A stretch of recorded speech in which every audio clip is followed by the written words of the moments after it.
Is here Gerald Cotten. He's the founder of QuadrigaCX. William Cotten, the Chief Executive Officer of the QuadrigaCX. QuadrigaCX founder Gerald Cotten. The company is QuadrigaCX. You're the king of Canada's crypto scene, running one of the largest Bitcoin exchanges in the country. To the outside world, you're a tech genius. Young, ambitious, charismatic, and you've got it all. Private jets, luxury cars, exotic vacations, and a new wife by your side. But what no one knows is that it's all an illusion. The millions of dollars flowing through your exchange, they're not yours. And worse, they don't even exist. You've built a house of cards powered by fake accounts, fabricated trades, and lies so bold, they'd make a Hollywood con artist jealous. As Bitcoin prices skyrocket, so does your empire. But when the market crashes, so does your luck. The walls are closing in, your clients want their money back, and there's none left to give. So what's your next move? Fess up and face the music? No. You've got a much bigger plan. One final, jaw-dropping con. It's the kind of move that can make you vanish forever, leaving behind nothing but questions, conspiracies, and over $200 million in missing funds. This is a story of Gerald Cotten, the mastermind, or maybe just a reckless gambler, behind Canada's largest crypto scandal. A man who took secrets to the grave, or maybe just to some place where no one would ever find him. And you? Well, you just scored first-class tickets to take the ride of your life. How did he do it? Or better yet, how did you? You grew up in a small Canadian town, the kind of place where the best plans involve leaving. But you have bigger dreams. You want to be rich. So you started small, running a few cons with your buddy Omar, good old-fashioned Ponzi schemes with high-yield trading accounts, even selling proxies to strangers who wanted to watch European Netflix, or whatever PG things people do with proxies. But it wasn't enough. You wanted real money. So you enroll at the Schulich School of Business, Canada's finest institution for creating perfect corporate cogs. But you don't want to be the employee. You want to be the boss. By 2013, you're 25 years old, hungry for an opportunity, and tired of waiting for one to show up. Wandering the streets of Toronto, you learn about this new internet currency called Bitcoin. Decentralized, unregulated, and most importantly, really hard to get your hands on. So you come up with the perfect plan. Use some of the money from your past endeavors to build a currency exchange, a place where regular people like you could buy this shiny internet gold. But how does one do that? You fly to Vancouver to incorporate your new business. Why Vancouver? Who knows? But you do know one thing. You need a partner. Someone ambitious, clever, maybe a little morally flexible. Enter your old buddy Omar, whose name is now Michael Patron for some reason. Best not to look too closely into that. His resume is impressive. Burglary, grand larceny, computer fraud, and a stint as a confidential informant for the Secret Service. The perfect co-founder for a venture that might involve some creative accounting. Together you launch QuadrigaCX, a Bitcoin exchange that charges a small fee on every transaction. Customers can buy Bitcoin via e-transfer or with one of your ingenious inventions, one-way ATMs. Customers insert cash and you give them numbers on a screen. Plus, you don't actually have to back their account balances up with real Bitcoins, right? But you have a problem. How do you convince people to use your exchange? You hatch a brilliant idea: trade volume. If people believe the platform is bustling, they'll feel confident putting their money in. Now this, you can do something about. You start placing massive trades on the platform. Anonymously, of course. In 2014, you're responsible for 87% of all trades on Quadriga. You do need to cover your tracks. A post on the company website should do it. When it comes to trade volume, QuadrigaCX is the fastest growing Bitcoin exchange in Canada. Our rapidly increasing volume makes it easy to buy or sell Bitcoins at the best rate. A true market with real orders and trades, not an artificial market designed to look appealing. That should do it. Wait a minute. Other companies fake their volume in a very blatant and obvious way. There. And what if customers want to withdraw their money? Well, I guess the best way to do that is to send them wads of cash in the mail. 2016 rolls around and the company is now 2 years old. Business is growing, but there's one big problem. Your partner, Michael Patron, sure, he was a great ally at first, but lately his vision doesn't match yours. He's focused on going legit, talking about audits, compliance, and taking the company public. And in the end, he's failed with all of it. You've got a different dream, one where you answer to no one. So you make the tough call. Michael's out. And not just him, it's a full-on purge. Your CFO? Gone. Your legal counsel? See ya. Accountant? You don't need one. Why? It's better to go solo. No oversight, no interference, just you and your laptop. And that's all you need. By now, Quadriga isn't much more than a sleek website and a fancy idea. Most of the actual operations are just numbers on a screen. And who controls those numbers? You do. To make it official, you take to your favorite professional news website, Reddit, to break the news about the company's new direction. With no one looking over your shoulder, you're finally free. And as you lay your head to sleep, you now notice the date, February 29th. A leap day. The company is yours, and now the fun can begin. This time last year, the company only posted $22,000 in revenue, and it really made you think about a few things. For one, that's not nearly enough money. Also, why are we even tracking these things? And finally, someone needs to do something about this. And so you do. First order of business, you vow to keep no financial records at all because that's way too hard, and how can you be expected to do that? You're not an accountant. Now that there are no records, who's to say which money belongs to you, the company, and the clients? It's all kind of just sitting there. You sit down with a blank sheet of paper, your success checklist. How to run this party as you see fit. Step 1, gain total control of the company. Check. Step 2, don't register as an exchange. Oversight is overrated. Check. Step 3, don't keep records. Check. Step 4, avoid banks whenever possible. Check. Step 5, don't segregate assets between you, the company, and your clients. Check, check, and check. It's a masterpiece. You sit back, sipping your morning coffee, marveling at the genius of it all. But then there's this nagging reality. You've got millions of dollars sitting in Quadriga's accounts, and you're still, well, not that rich. Sure, people think you are, but you want to think you are.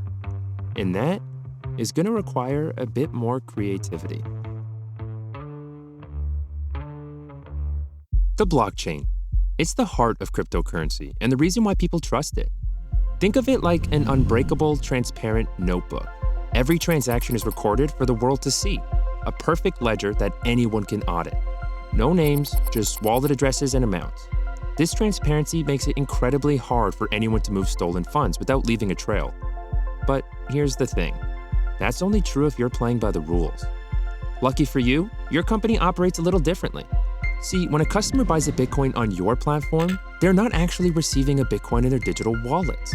Instead, they see a number on their account saying they own a Bitcoin. It's not linked to the blockchain. It's linked to you. You're holding the real Bitcoin and their deposits in Quadriga's private accounts. So to the customer, it looks and feels legit. But internal trades, they only exist on your private server. Behind the scenes, the funds sit pooled together, untraceable, and at your disposal. And that's when it hits you. What if I just take the crypto? You create an alias, Chris Marquet, and assign him an imaginary fortune. With a few keystrokes, suddenly Chris owns $100 million on the platform. He starts making trades, buying up Bitcoin and Ethereum from Quadriga's real customers. Their account balances increase, showing profits as the prices rise. But Chris, he gets their crypto for free. And the best part, because the funds are pooled in one account, if anyone wants to pull their money out, you just cover it with deposits from other customers. As long as the money keeps flowing in and crypto prices keep climbing, the system works. You're practically printing digital gold. By 2017, you're running one of the largest crypto exchanges in Canada. But why stop there? With Chris's newfound fortune, you dive into the market headfirst. At first, you really think Bitcoin will rise, so you buy 1,700 Bitcoins worth over $1 million. Then you change your mind and think Ethereum looks promising. You jump in again, buying 370,000 coins, all with fake money. By the end of 2017, your accounts show over 20,000 Bitcoins and 875,000 Ethereum, making you one of the biggest traders in the crypto world. 35% of all trades on Quadriga were made by you. Congrats! But nobody knows it. What do you do with all this fake internet money? Well, you spend it. You send $24 million out of company accounts, some to your personal wallet, some to your girlfriend, Jennifer Robertson. Together, you build the dream life. A Tesla, a Lexus, luxury yachts, a private plane, even a share in a private jet. Properties? Of course, several. Vacations, too. And life's too short not to brag a little. When a contractor asks you about your jet-setting lifestyle, you tell him. In total, I'm up to 56 countries, 37 with Jen. You might be wondering what Jen has to do to share in the glory of your genius. Nothing. All she has to do is love you. And open up several shell companies to move money around and protect your personal and fraudulently obtained assets. Simple. She might not ask too many questions, but she's crucial to your operation. And your love life. Of course, not everyone's thrilled with your newfound success. The banks stopped cooperating because apparently you can't really deposit millions of dollars from undisclosed sources into bank accounts. Something about anti-money laundering. You're furious. It's not anti-money laundering, it's anti-crypto, plain and simple. You take to Reddit to vent your frustrations, painting yourself as the victim of outdated financial institutions. The crypto community rallies behind you. All better. Meanwhile, you find another workaround, payment processors. Those third-party services you used to handle customer funds, they become your lifeline. Sure, they charge outrageous fees which eat into your clients' earnings, but who cares? The money is still moving, and that's all that matters. The trades, the transactions, the lavish spending, it's all going perfectly. But underneath the surface, the cracks are starting to show. Maybe you sense it, maybe you don't, but sooner or later, the house of cards will start to fall. For a moment, you wonder, how far can I take this? How much more can I squeeze out of this system I've built? Your confidence is riding high, your skills feel untouchable, and the market is still a digital Wild West. It's time to double down, to prove, if only to yourself, that you can outsmart anyone and everyone. You start by transferring some of the crypto you bought, to other exchanges. The plan? Place massive bets on the next big crypto boom and cash in on the rising tide. You lose $28 million. Whoops. But hey, at least it's not your money, right? You tell yourself it's just a minor setback. After all, the system is still running. You just need another gamble to go your way. But that gamble doesn't pay off either. Remember those fake trades you made as Chris Marquet? It turns out pretending to have a bottomless bank account doesn't protect you from real-world market crashes. As the crypto market plummets, you lose another $115 million worth of your clients' funds. The losses are staggering, and the problems keep coming. A coding error locks you out of $10 million worth of Ethereum in one of your personal wallets. You shrug it off, telling a contractor, "A few months ago, we did $200,000 in revenue in 1 month. Last month, it was $1 million. Current trajectory, $5 million soon. That trapped Ethereum contract, just a small side project." But it's not a small side project. It's another hole in a rapidly sinking ship. You know you have to say something to your clients, so you turn to your favorite crisis communication platform, Reddit. You downplay the issue, spin the narrative, and reassure everyone that the losses will come out of company profits. There's nothing to worry about here. And then 2018 hits. Brutal week for cryptocurrencies. Bitcoin is down again. Major cryptocurrencies have lost $400 billion since January. The crypto bubble bursts, Bitcoin crashes, and the wave of investors who trusted you begin to panic. Withdrawals pour in as fast as deposits once did. But there's a problem. Most of their account balances are just your fake Chris dollars. You scramble. First, you take whatever crypto remains in your accounts and sell it on other exchanges at a loss. Next, you siphon all new deposits coming in from fresh clients, hoping to buy the dip, and use them to cover the withdrawal requests from older clients. It's genius, but it's not enough. To make matters worse, one of your third-party payment processors, BillerFi, had its accounts frozen by CIBC Bank, locking away another $26 million. With fewer funds to move around, the cracks in your operation are widening by the hour. Each day you watch the numbers in your accounts fall. Each passing minute feels heavier. You're running out of time, and for the first time you feel it. Panic. When all else fails, you do what you've always done. Control the narrative. You take to Reddit, again spinning tales of banking restrictions and institutional failures. Customers complain, one after another, about not being able to access their funds. You scroll through their messages and reassure yourself that this isn't your fault. It's their fault for withdrawing money at the wrong time. It's the bank's fault for freezing your accounts. It's everyone's fault but yours. Still, the pressure mounts. In a desperate bid to buy time and goodwill, you funnel $10 million of your personal funds back into the system to cover withdrawals. To the outside world, it looks like you're stepping up. A true leader. A hero. So what if you originally took $24 million? The people should be happy to know you're giving some back. By now, you can't ignore the truth. The house of cards is collapsing. The money is gone, the trust is gone, and the time to make things right is long past. You never intended for things to spiral this far out of control. You try to rationalize it. Faking trades, that was just to keep the platform alive. Stealing crypto, that was just an investment strategy. Transferring funds to your personal account, that was fair compensation. Look at what you've built. But deep down, you know it's over. The gig is up. You decide it's time to make the only logical next step. You get married. You and Jen, so in love, know time is running out. And when everything else is in free fall, love conquers all, right? Not quite.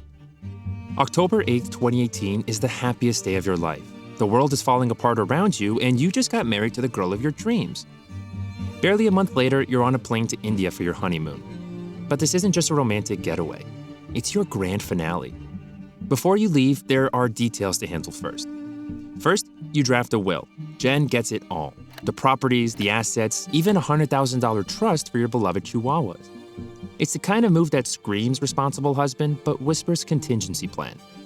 12 days into your trip, the inevitable happens. Or does it? You're gone. Crohn's disease, they say.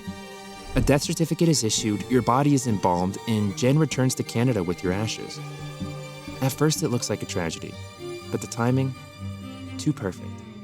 See, you remember hearing a few years back that it's surprisingly easy to buy a death certificate in India.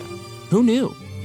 Sure, the world thinks you're dead, the company goes belly up, you've lost investors $115 million trading fake assets, $28 million trading on external platforms, and a few $1 million funding your lifestyle, but you, my friend, are rich.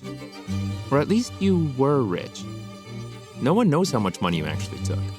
Could it be the 9,000 Ethereum mysteriously sent to third-party exchanges just days before your death? Maybe you are laying on a beach somewhere, sipping margaritas, planning your next big move, this time with a different name. Or maybe the story the world was told is true. As things fell apart, you really did pass away. But there are questions, ones that we may never find the answer to. Like, what really happened to Gerald Cotten? And how did he manage to make $200 million disappear and leave regular investors holding the bag? In the end, it's a reminder of what happens when greed overtakes responsibility. Gerald Cotten's legacy is a cautionary tale for anyone tempted to cut corners in the pursuit of a quick fortune. When you build your empire on lies, it always comes crashing down.